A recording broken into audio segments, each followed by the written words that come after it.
Algebra 1, Unit 1, Lesson 3, Part 2, Dividing by a Radical. So in this lesson, we want to simplify radicals of fractions and remove radicals from the denominator of a fraction. So to consider a radical expression simplified, we know, first of all, that you can't have a perfect square root underneath. And the other thing you can't do is you can't have any fraction underneath a radical or any part of a radical in the denominator. So there are three main strategies that we can use to reduce those, and that is we can either split up radicals, we can combine radicals, or we can do what's called rationalize the denominator. And the reason you would want to pick these is that one way might make it simpler than the other. So if it's inside like this, you might be able to split it up. If it's divided like this on the inside, you might be able to split it up, and that might make it easier. Or they might be split up and you want to combine them. So you want to pick whichever one is simpler, and that could be because combining them gives you something that has a perfect square factor you can take out, or you might combine them like this because it can be divided. And the other thing is that to rationalize the denominator, you can multiply by the perfect power that completes that nth root. So if you have a square root, if you multiply by another square root, that will give you the square root of a times a, or a squared, which just gives you a, and then the square root will disappear.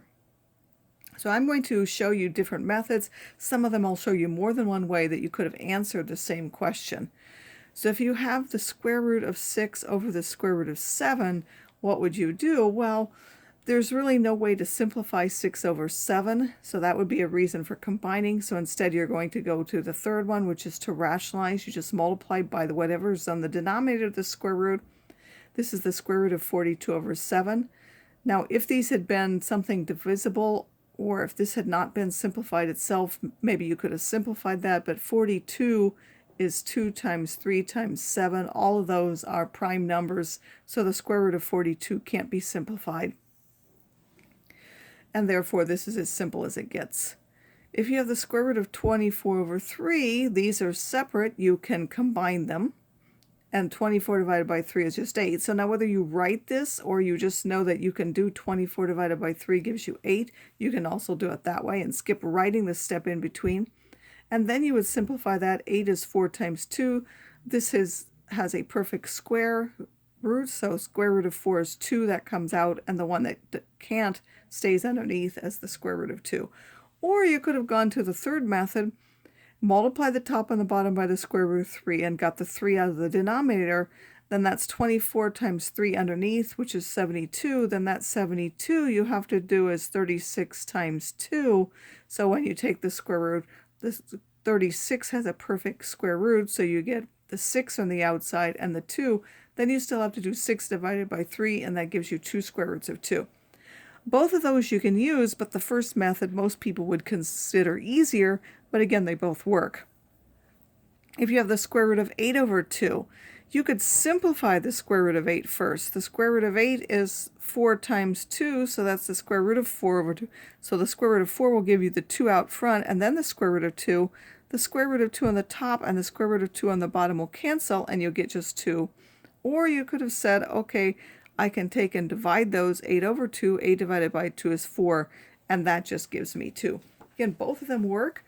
Whichever one is easier is the one you would want to pick for yourself. Finally, I have 3 more examples.